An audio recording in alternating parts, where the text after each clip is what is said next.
Welcome back, Shalloners. Today, we're going to break down the latest with Kylie Jenner and Travis Scott, who broke up a bit ago. You know they got the baby, Stormi, who, listen, I don't like kids. That baby, Stormi, is the only kid on earth that makes me want one. I'm like, oh, I gotta get my hands on that baby. She's so cute. Anyway, they're parents to Stormi, and they've been, like, not the best in terms of stability as a couple, but it looks like things are back on. They're in the Bahamas together with, like, poor Stassi, baby. Talk about a baby.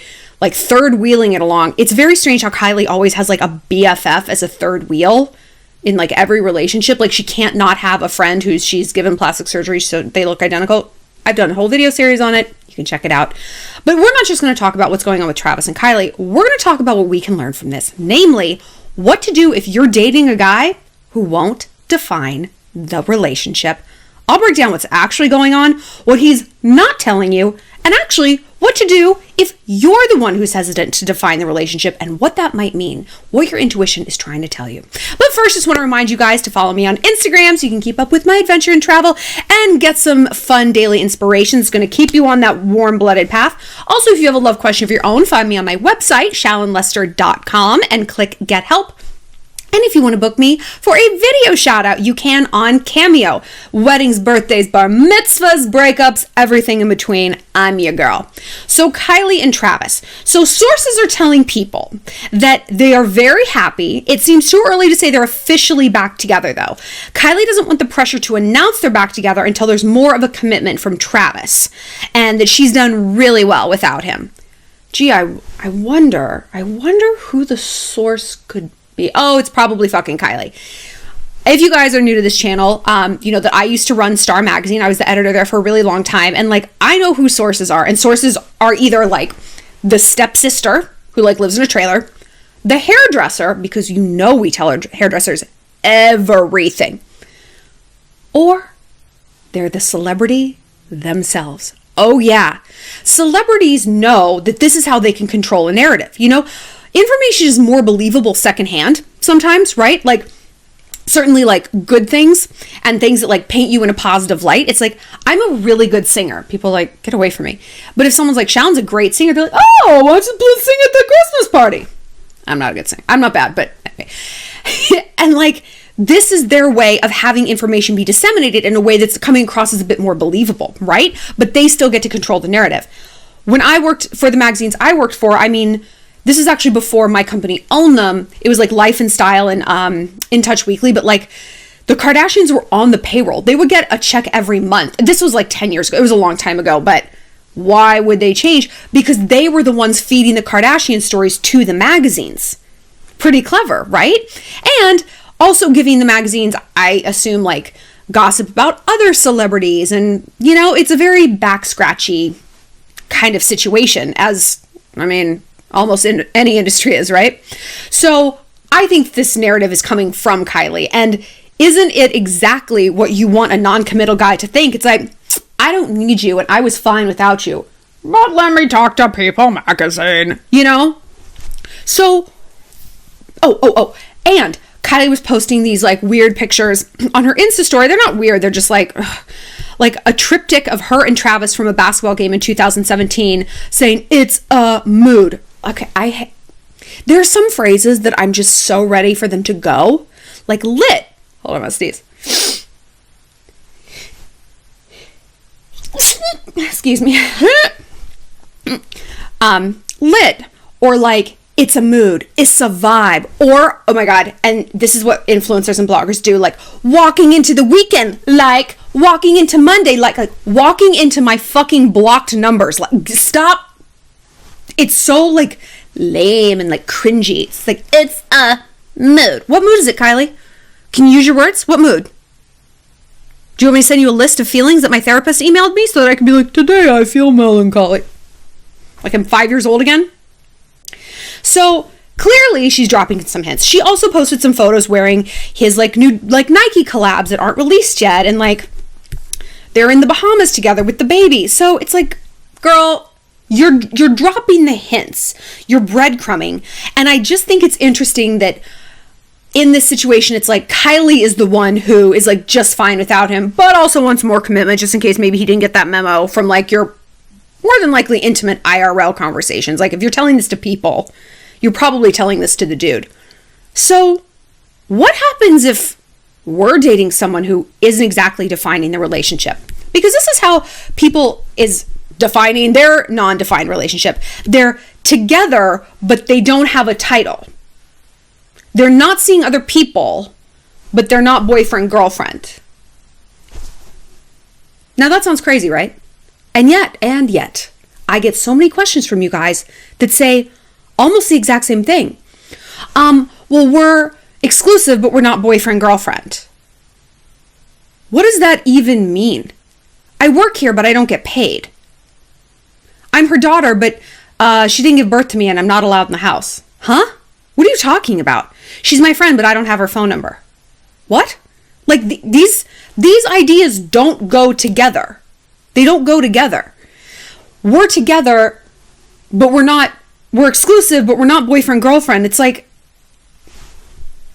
let me go ahead and guess which person in the relationship, not a relationship, it's a situationship. Let me go ahead and guess which party is the one saying, I don't want to put a label on it, but no, I'm not seeing other people. I don't want to put a relationship. Is it him? Is it him, girl? Oh, is it him? No, I'm fine with it. I completely agree. Do you, Kirsten? I don't think that you do. And why should you? Do you want to go to a job 5 days a week and not actually know if you work there? Do you want to sit down to like a family dinner on Sunday and be like, who are you people?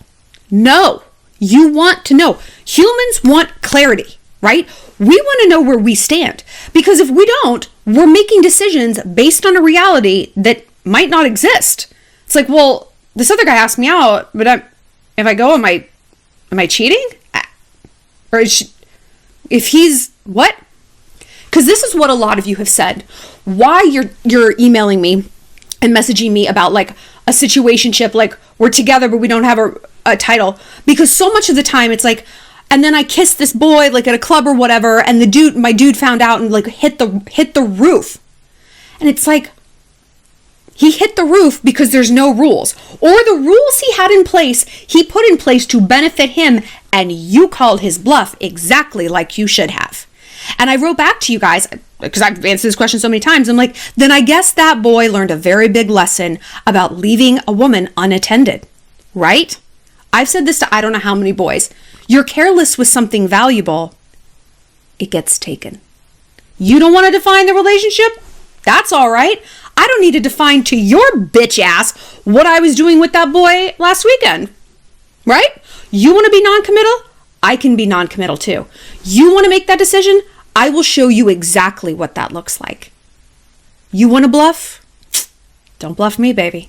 I'll call it and I'll raise it. And this is how we got to be with boys like this, because what they're doing, when a guy won't define the relationship, he is telling you with his actions, because he's not going to say this IRL, he is telling you with his actions one of two things, possibly both. I don't like you enough to commit, but I'm going to keep you on the hook while I look around to make sure I absolutely can't do any better. And then maybe be boyfriend, girlfriend, but actually I'm like never going to stop looking around, and then I'll maybe just like one day ghost you. That's scenario number one. Scenario number two is, I'm going to go do whatever I want and keep you so off kilter that you are too distracted to go do the exact same thing, and you can look around for somebody better than me. I'm going to withhold just enough affection that you don't feel empowered enough or like safe enough to even go look around. You're going to be so focused on me and so twisted, I have all the power. Or, I think, honestly, the worst is maybe I'm not even seeing other people, but I don't even care if you do, because I don't see you as having the value to be preyed on by other men. Because what are men? Hunters. I don't care if they're 13 or 35. They are hardwired how they are hardwired. That is what it is. And if a hunter doesn't come after you right away as prey, which we are, that means he doesn't care if he catches you. And that means he doesn't care if another hunter does catch you. And so, again, he's bluffing. He's betting, making these like beep, bop, boop, micro calculations, scanning you for his, main ability or whatever. I mean, like, no one's going to pull that bitch away from me. No guy, no dude's going to come for her. Or if a guy does, she's so twisted on me, I got nothing to worry about. Or if she's not and she goes with this other dude, I don't care. Now, which of these 3 scenarios sounds good to you? Gun to your head, had to pick. Apathy, insult, cheating, like what? None of them, girl. None of them, girl. So if a guy comes at you with this bullshit, like, well, I mean, I'd like you, but I'm just like, no, I'm not seeing anyone else. Let me guess who asked that question. Was it you? He didn't volunteer that information. You asked him that question and he gave the only answer he was going to be able to give and still be able to have sex with you with no strings attached. AKA, he's lying. Or it's like, well, I'm not sleeping with anyone right now, right this moment, so it's not a lie. Okay, that's interesting. He's going to shuck and jive and say whatever he's got to keep the status quo going because this situation works for him. So you gotta log some data points here. Who's bringing up this situation? Who brought in the first place? Who brought it up? What are we? Let's define the relationship. It was Lauren Conrad who said this. I know, like, she's like vague with no face. I can't. But she's like, if you have to ask, what are we? You're not anything. And I was like, oof, LC, like, you're right. She's right. Every time I've had a situation with a guy where I didn't know where we stood, it's because I didn't stand anywhere in his life. When you're with a quality guy, that's not a question. You don't even have to ask it. They're answering it because they're hunting you. A zebra knows when it's getting chased by a lion. It knows. It's on the move. A quality man wants you to know that he's coming after you and he's coming correct. He's taking you out on dates. He's meeting the friends. He's meeting the family. He's talking about the future. He's honoring commitments and showing up, right? He doesn't want to get put into the fuckboy category like we don't want to get put into the fuck girl booty call category, right? Emotions run 2 ways with the genders.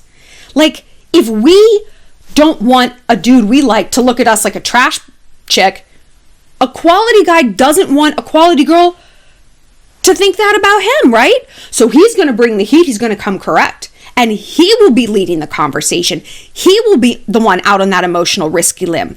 That is what a man is hardwired to do. The egg does not swim to the sperm. And we need to stop swimming to men emotionally. And if he isn't doing these things, we have got to read the writing on the wall. We've got to. I just had this conversation with a friend. It's like, I haven't heard from this guy that I like. And I'm like, you cannot text him. You can't.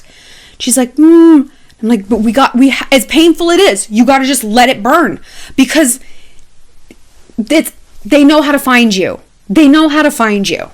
They're adults, you know? And even if you're dealing with dudes who are like, you're 17, they know where to find you and they know how to go after what they want if they want to. And if they're not, either they don't want to or they're not capable of it. And we can't normalize that. But what if you're the one who doesn't want to define the relationship? What if you're the one who's hesitant? Now, if that's the case, I am willing to bet it's because you're with an ex, getting back together, and you don't know if you should trust them. I've been there. It's very difficult. It's very difficult to lay down your arms, to forget the past, and to trust someone again. Because I was talking to my best friend about this the other day, and we were talking about trust. Because I was like, I don't know, we're always talking about trust. And we're always talking about my bangs. I don't know what's happening. I'm sorry. And she's like, I don't know if rebuilding trust is like a spectrum, and it's like you start at one place and it just like happens over time, or if it's a conscious choice you make. I'm going to trust that this person's telling me the truth. I'm going to trust that they are where they say they are. And I'm like, well, I kind of think it's both. Like, yes, you have to choose. Like, at some point you have to be like, the past is going to be the past. I can either accept or reject this person who's in front of me and all that might come with it. And also, I assume that trust is going to build over time. But that crescendo of trust and that increase is predicated on supporting data points, right? Like, I trust that you are where you say you are, but if you come home smelling like perfume and you said you were at the Lakers game, we're going to have a fucking problem. I trust that you're not talking to your ex anymore, but if I see her liking your photos and commenting, that's a data point I'm logging too, and now the trust is moving the opposite direction, you know? And it's tough because when you get back together with someone, like, it's hard to be in that limbo, right? It's like, well, what are we, and what are the rules, and should I tell him that I'm on Tinder, and do I want to know if he, whatever it might be. But then it's like, how are you supposed to work on your relationship if you're not together? Aha! I am so glad you asked. I am so glad you asked. It is called therapy. Therapy. Not just therapy. And I use the word therapy sometimes as a catch-all for introspection, right? And work on ourselves. Because I don't care if you've been broken up for a month or a year or 10 years. Time changes nothing. Time heals nothing. It is what you do with that time that matters. And if you guys are just like cooling off for 6 months, like, okay, cool. You're going to get back together and go from like, you're going to be right back on 10 again. Because all the old issues and relationship problems and dynamics and patterns, they haven't gone anywhere. It's like if your house was falling down and it's crumbling and the city's like, this is condemned, no one can live here. And you move out of it and you're just like, we're waiting it out. You move back in 6 months later, you didn't do shit to it. It's still not safe. It's still a dangerous place for you to be. What you have to do in the meantime is renovation, right? And some of that renovation, yes, you do have to do it as a couple. But most of it, girl, you got to do yourself. And that's where it gets sticky because we don't like to do work on ourselves. We like to point fingers, especially when we're in pain, especially when someone's hurt us. And when we have the righteous anger behind us, he cheated on me. He was a bad communicator. He wasn't thoughtful. He gave me shitty gifts for Valentine's Day, whatever it is. Like, you want to stand on that hill of pain and be like, I'm a martyr. But what do we say about martyrs? What do we say about victims? What do they become? Bullies. And we know this. We've experienced this. We've been in relationships where we tried to get an ex back after they hurt us.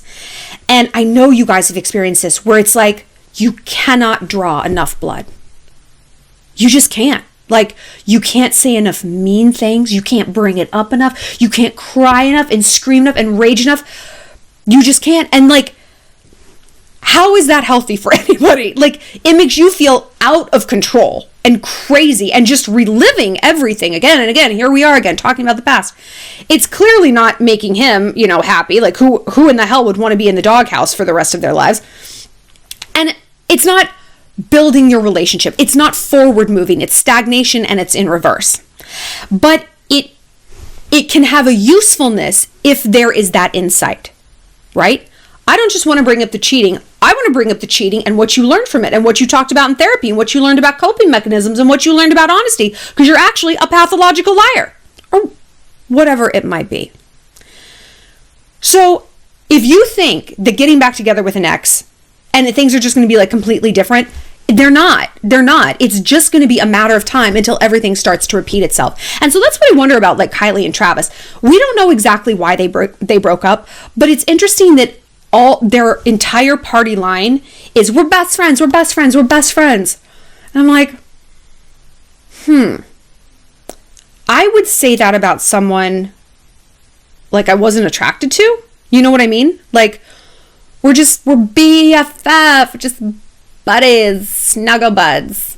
Don't touch me with those fingers. I certainly wouldn't say that about someone who cheated on me.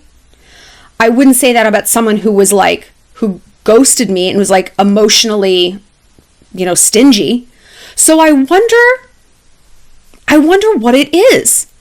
But it seems to be that there is some element of trust, and maybe what the source, Kylie, said had some value, like she's waiting on a bigger commitment from him. Maybe it's that he's not defining the relationship to the point that she wants. Maybe she's like, yo, we have a baby. Put a ring on my goddamn finger. You're making me look like a fool. Maybe that's it. And I guess that seems like the most likely, like he won't commit. I could do a whole other video on like what it means when you're desperate to like marry someone. I don't know, because I just think it's such, like, on one hand, I get it. Like, want what you want. It's whatever you want is valid, but I don't know that it's necessarily healthy to get super myopic about like the title and the ring and the this and the that. But then again, I go back to my previous argument. It's like, but if he loves you and he's committed to you, why withhold that? You know, like, why wouldn't he want to ice you up and wife you up and be like, this girl, she's all mine, fellas.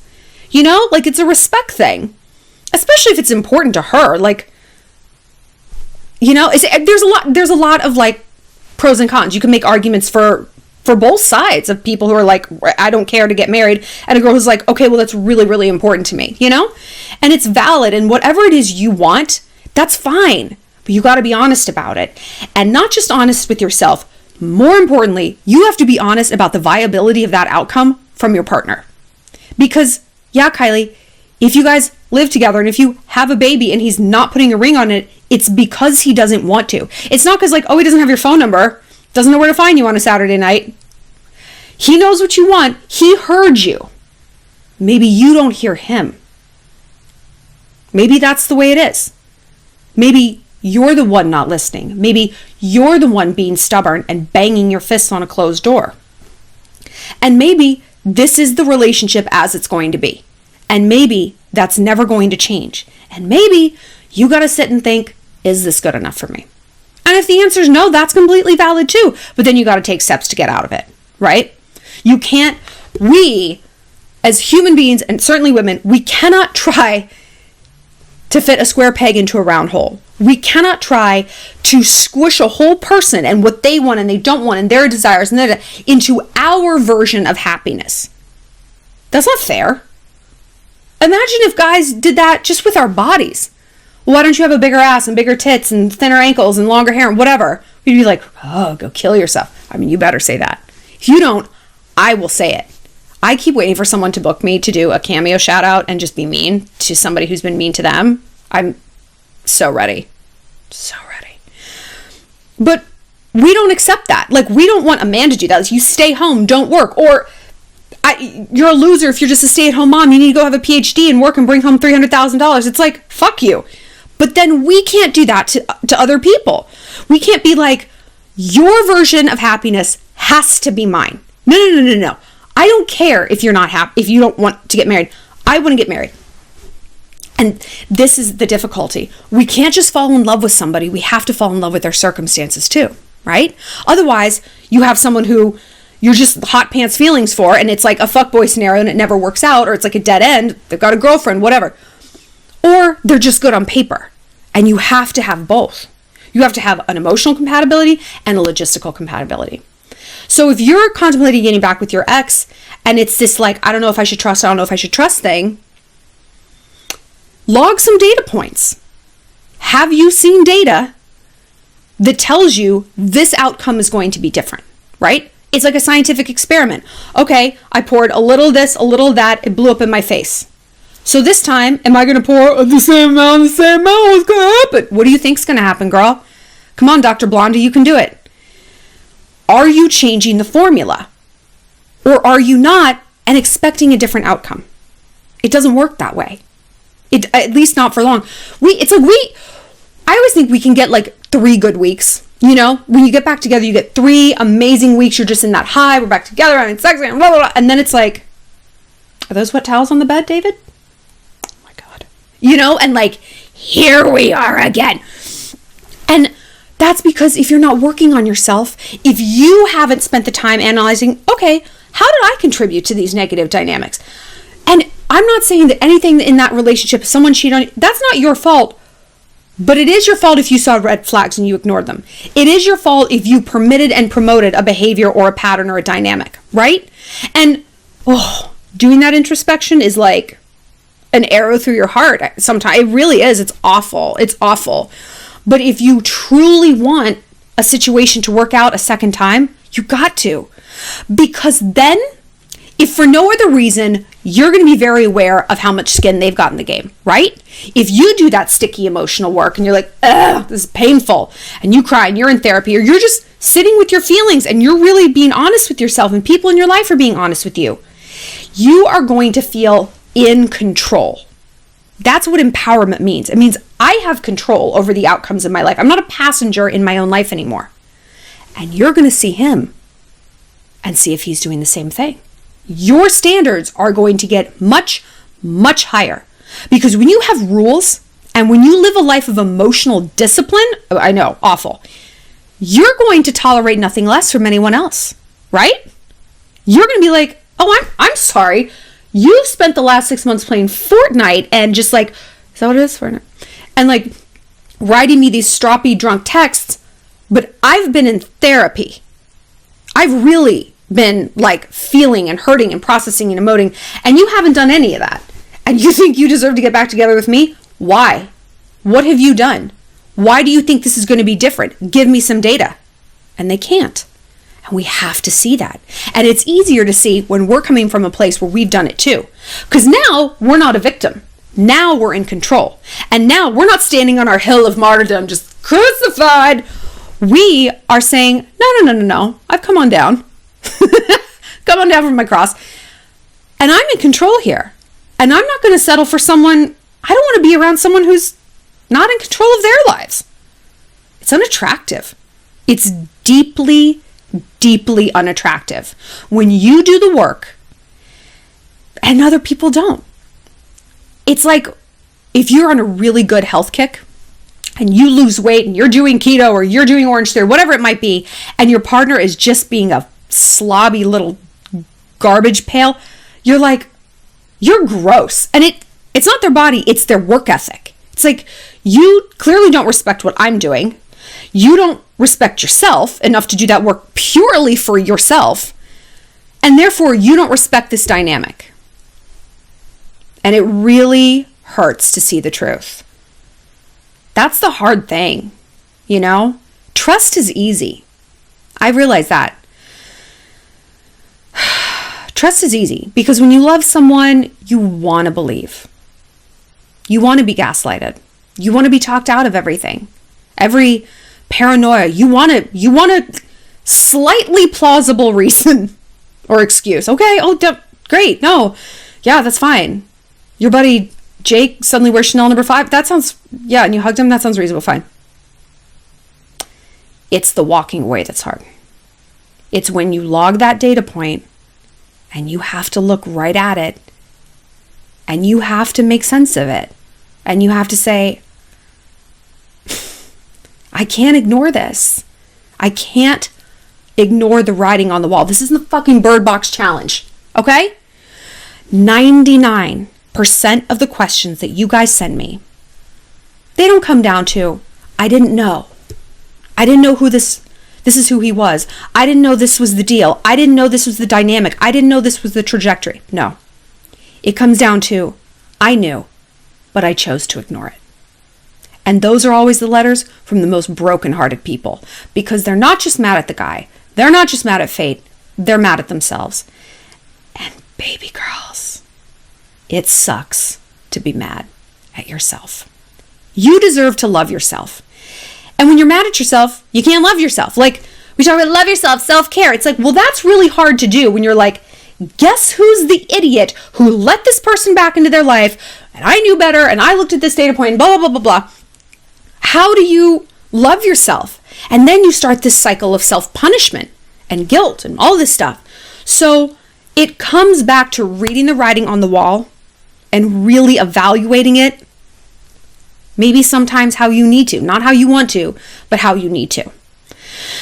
So we got deep on this. I feel like every time we talk to Kylie, we like get super deep, you know, because like she's so much like us in so many ways. It's like I see so much of myself in her and the things that she does. I see less of myself when I hear about her her net worth, but I'll get there. No big deal. Like I said, find me on Instagram at ShallonXO. And if you have a love question, find me on my website, shallonlester.com. And feel free to book me for a shout out on Cameo. The meaner, the better. No, I love wishing you guys happy birthday and happy anniversary. I got to be part of a proposal the other day. Like, I'm so excited. I hope I get to go to the wedding. I hope I get to officiate the wedding. Oh, I've got a great white dress to wear. Just kidding. All right, Shalloners, that's it for now. I'll see y'all next time.